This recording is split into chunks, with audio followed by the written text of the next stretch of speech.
What's up, guys? I'm very excited to be able to share this achievement with you today. This is one I'm very proud of. It's taken me the course of 2 years to accomplish, and that achievement is finishing every single season on the Pokemon Go Battle League leaderboard. And I'm the only content creator to do so. I don't even think any other content creator has 9 finishes on the leaderboard out of 10. There are 3 other trainers that have finished all seasons on the leaderboard.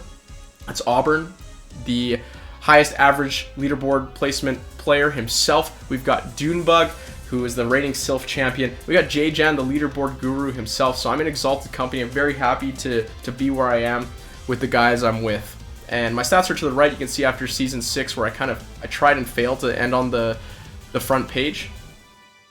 I kind of moved my goalposts, adjusted to just trying to finish on the leaderboard, keep that streak alive. So I was happy to have gotten there. You know what? Front page, queue times are higher, stress levels are higher. I'm happy I was able to take it easy in the last 4 seasons. Anyways, I figured I could use this video, instead of just bragging the whole time, as a look back into how the seasons have changed. I'm going to go back and take a look at every single team that I hit Legend with from Season 1 through to Season 10. And this will be good for a couple reasons. You'll get to see how the metas have changed over time. You'll get to see how Niantic has changed the game over time. And you'll get to see a little bit of an insight into me as a battler from these teams and me as a human being, I guess. Anyways, this is my first ever piece of content I ever created. It's an essay, essentially, on the Sylph Arena subreddit about the Shadow Victory Bell Deoxys Defense Bastion team that I created that kind of ended up taking the Pokemon Go PvP world by storm. And this was important to me because I had climbed 900 points in the span of a week, and I had seen the entire meta, the entire way players had played from 2200 to 3100. And I had the unique opportunity to educate the people of Reddit of what the difference was between a 2200 player and a 3100 player back when one of the main prevailing theories was the algorithm just chose if you won or lost. So I kind of climbed 900 points in a week with probably an 85% win rate. So I wanted to be able to show people that, hey, you're in control of your own destiny. If you play better, you can win. So that was this post, and it was important to me because I kind of always have wanted to be a teacher, but there's a negative stigma, negative propaganda against teachers in Canada. So before I realized that teaching wasn't so bad in Canada, it's kind of too late for me to become one. So this is my way to kind of teach without having the proper credentials. Well, real life credentials. I feel like I have the proper Pokemon Go credentials. Either way, this team became very successful. Don't worry if there's no gameplay here. There's gameplay of this in future seasons. So I have hit Legend with it in one other season. Probably not the one you think, but either way, let's get into Season 2. Season 2, the first and only time I ever hit the highest rank in Master League, and take a look at that switch button. Remember when we had to press that bottom right switch button to see the Pokemon you could even switch into? Yeah, those were the days. Just kidding. It's way better now. And you know what? You guys don't even know what team I'm running. I'm going to be ashamed when I click the switch button here. But it's Double Charm. So once again, back in the day, Double Charm was not really considered that toxic. It wasn't never running Great League. It was running Ultra League only. And even then, it wasn't really considered all that toxic yet. It wasn't very common. I think this is the first time anyone ever ran it in Master League. Maybe someone else ran it, but I'd never seen it before, especially because Shadow Gardevoir was such a big investment at the time, and I just got very lucky to get a good one. Anyways, not a lot of people were running ABB at all, so running Double Charm here was just to take advantage of the Dragon Heavy Master League meta, and honestly paid off. I shot way up in the leaderboards there. And Season 3, sorry, we're not going to get to see that battle with Toshi himself. We have my first foray into ABB. So like I mentioned earlier, really the only player running ABB was Caleb Pang. And Battle Bill was also running a Skarmory double Mudboy team. So Skarmory double Grass, Skarmory double Mudboy were really the only ABB teams around. And I figured, you know what, Victreal and Bastion are such a good core. Why don't I turn this into an ABB team? And you guys remember my channel at the time. I wasn't a content creator. I was just making a bunch of different teams, just trying to make replacements for the original Victreebel Deoxys Bastion team. So trying out things like Meganium instead of Victreebel, or Celio instead of Deoxys, or Probopass instead of Bastion. My goal was to make a Reddit post and essentially a guide to a team that was accessible to everyone to play, because some people didn't have Deoxys. They'd complain they didn't have Deoxys, or they didn't have Shadow Victory Belt, or they didn't have Bastion. But I wanted to provide a list of 5 to 10 Pokemon per position that people could substitute in and still hit rank 10. So I did that, and this was part of my journey to that goal. And Vigoroth actually turned out to be maybe the best replacement of all. In fact, I actually like the Vigoroth version better than the Deoxys Defense version of this team. And it kind of kickstarted me into my ABB craze. As you're going to see from the rest of these teams, almost every single one of them is an ABB team.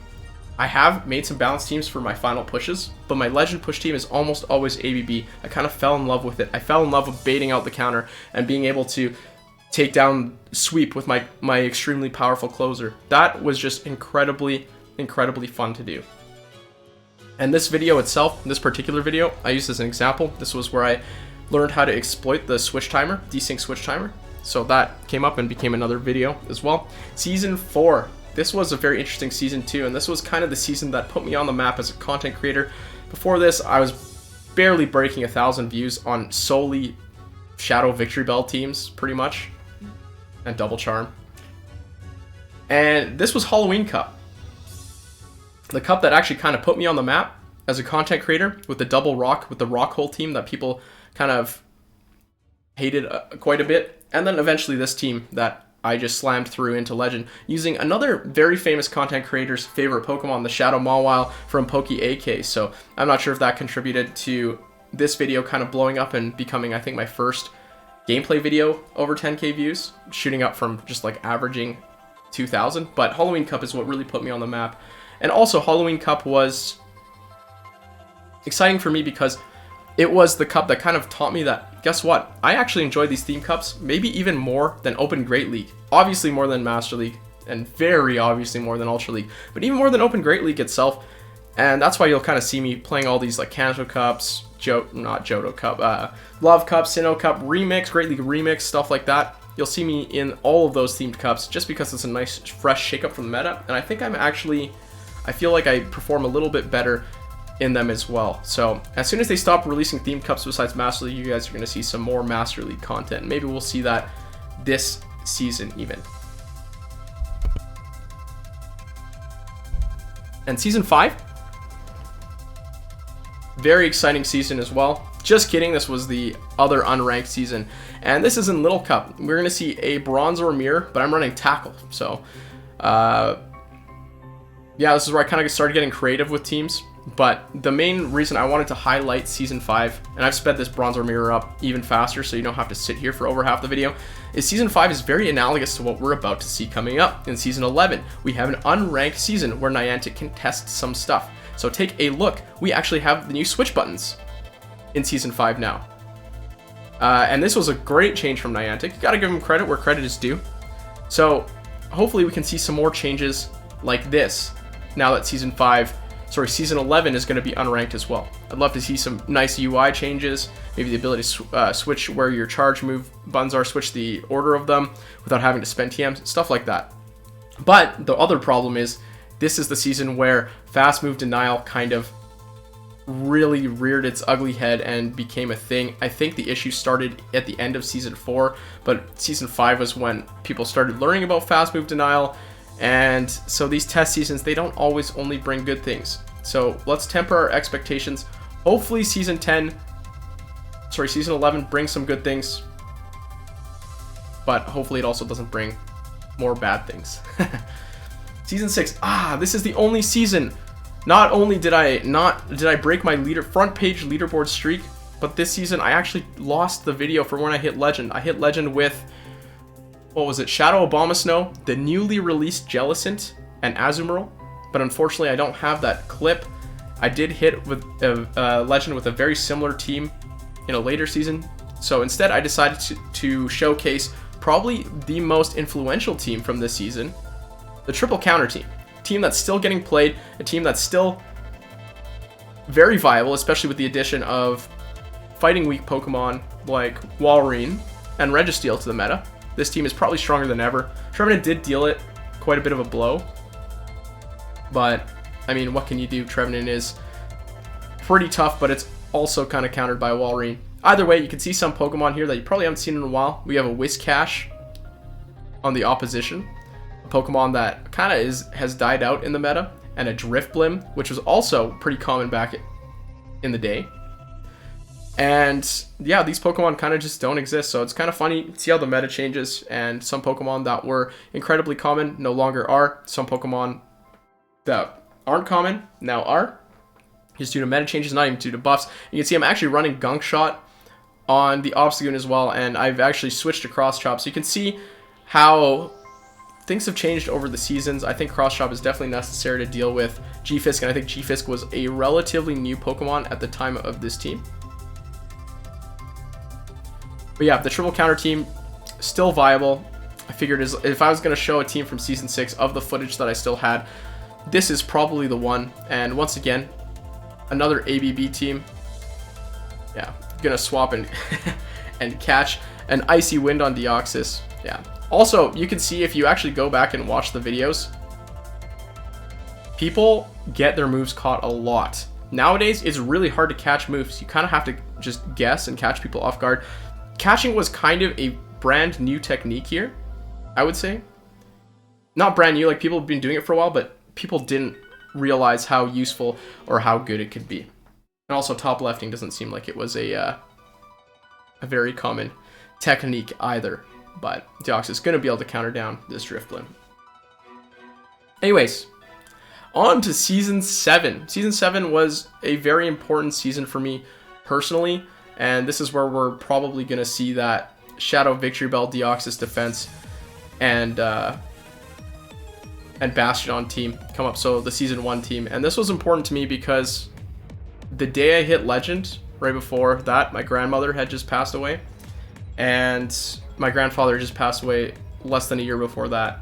And you can see, I don't know if you guys ever look in the background, there's pictures of them littered all over there. They're very important to me, and actually, if you guys have paid attention to the names of my Pokemon, my Victory Bell and my Bastion have been named after my grandma and grandpa for pretty much the entire time, just because they kind of have given everything that I've gotten in Pokemon Go to me. Kind of like how my grandparents have done the same to me in real life. They're the Bastion Victory Bell core of my real life, I guess. So this was important to me. I streamed immediately after. It was a very emotional stream. I managed to hit Legend with this team, which was exceedingly important to me. And there's some pretty good gameplay in this video as well. I'm swapping a Bastion into a Whiscash. Not a lot of people are gonna think of that kind of play. But yeah, this was a pretty important season to me, just personally. And I think the Victory Bell Bastion core is going to be pretty timeless, but the main thing here was that the Victory Bell lead was kind of that first ever, you have your fast move pressure in the lead and you spend 2 shields, and you see players like Onion Frank kind of abuse that RPS lead Bastion backline team with the Alola Ninetales Metacham Bastion team. It's kind of built off the same principles as this Shadow Victory Bell team as well. So I think the Shadow Victory Bell team was actually the first instance of this particular strategy, the 2 shield fast move pressure lead strategy with the RPS backline. And honestly, it's caught on. And I'm not a big fan of playing anymore. I'd rather play ABB, but it is what it is. Season number, is this 9? I've kind of lost track at this point. This is in Remix. Like I said, a very similar team to the team that I hit Legend with in Season 6 that you guys didn't get to see. This is the Shadow Abomasnow lead. We got Jellicent as the swap. Jellicent is no longer a new Pokemon at this time. And we've got the Rainy Cast Form in the back. So Rainy Cast Form replacing Azumarill. I'd made an Abomasnow Rainy Cast Form video in the past. Actually, I think that was my first Abomasnow video. So I knew they had synergy already. This was kind of just a rehashing of a couple teams that I had played before. And the Abomasnow plus Water Core is probably the core that I've had the most success with, besides Victory Bell and Bastion, of course. But yeah, this core kind of has been phased out by firstly A9, and now, I mean, Registeel is back, and Registeel can beat Jellicent and Azumarill, so this core is kind of dead now, but I was glad to have been able to use it for so long. Shadow Abomasnow is a really fun Pokemon to use. It does a ton of damage. This is kind of where I learned the value, not in this season, but when I started using Shadow Bomb. So it was where I learned the value of energy management. Just being able to store up a ton of energy and absolutely smack some things around with Weather Balls has been absolutely fantastic. Sorry, that was Season 8. On to Season 9. Season 9. This time, I was playing a little Jungle Cup team. So the first time I hit Legend legitimately in a little cup style, kind of knocking that off the bucket list. At this point, I've hit Legend or Max Rank in Master, Great League, Themed Cup, Great League, Little Cup, and now this is a Themed Cup, Little Cup. We have a bad lead here with Scrafting to Vigoroth, but actually, is this the only balanced team on the list? I think this might be the only balanced team where I let the lead go down on the list. So this showcases a playstyle that I've actually been very successful with in my end of season pushes. I think 3 or 4 of my end of season pushes have had this kind of style with either Lickitung or Mandibuzz lead.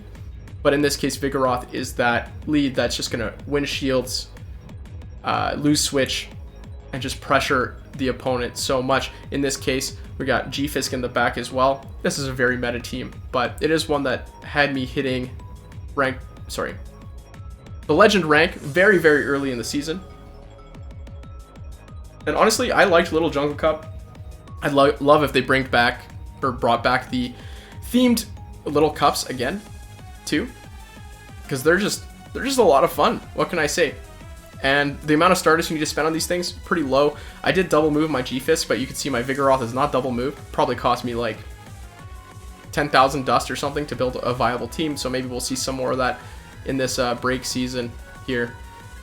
But yeah, you'll see me bank that Rock Slide because it's not going to be quite enough. Go into the Shelmet, get that Body Slam off because I don't want to get farmed. And yet another Body Slam. Finish off that Skarmory. But yeah, one more season. This is the last one. This is a really recent season, and it's the first and only season that I hit Legend in Ultra League. Ultra League has kind of been the bane of my existence. I've not really had a lot of success in it.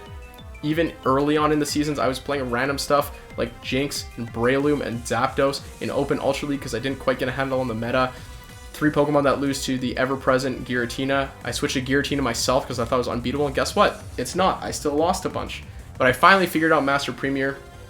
Not in Season 10, I would say, in maybe Season 9. I was able to push pretty high. And in Season 10, I was finally actually able to not hit Legend in Great League or Little Cup, so I had the opportunity to hit it in Ultra, and I took that opportunity this time with a team that I'd played in the past as well. If you guys have ever watched my Ultra League videos, guess what? Almost every single one has Obstagoon in it. And you gotta love the boost. But it's kind of been the Pokemon of choice for me in Ultra League. In Ultra League, it just has that bulk that it doesn't in Great League. And you can kind of just rattle off those Night Slashes and eventually fish for that boost. But either way, this is the end, essentially. We'll let this game roll, of course. But that's the end of my 10-season leaderboard push. I'm just happy to have got here. All my socials, you can find them in the description. And one I want to point out today is my Twitch link. As most of you probably know, there's a conflict going on in Ukraine right now. 100% of my stream revenue is going towards, Doctors Without Borders now. It was originally going to another charity that I found out was maybe not the best one to support. But all future stream revenue is going towards Doctors Without Borders. If you guys don't want to come by the stream, honestly, I'm going to leave a link to the Doctors Without Borders webpage so you can donate yourselves if you guys want to help provide aid. Because you know what, it feels kind of silly playing video games and making videos about accomplishments and stuff like that when there are people suffering, civilians are suffering on the other side of the world. So I do want to do my part to see what I can do to help. And if you guys want to support the stream on the way to do that, or if you guys just want to support Doctors Without Borders, I'm going to put that link, like I said, in the video description. And if you want to come by the stream and not support, or I mean, obviously support Doctors Without Borders, but you think it's more worthwhile to spend your money straight on the website, that's great. There's also channel point redemption. You can redeem it, and I will invest my own money, of course, into the charity. So just trying to spread some awareness and help out any way I can. Anyways, appreciate you guys all for watching and joining me on this extremely long and arduous journey. I'm happy to have finally made it, but unfortunately the stress doesn't go away. I've still got my streak. I'll try and keep it alive. As long as there's a leaderboard, I'll try my best. Thanks for watching.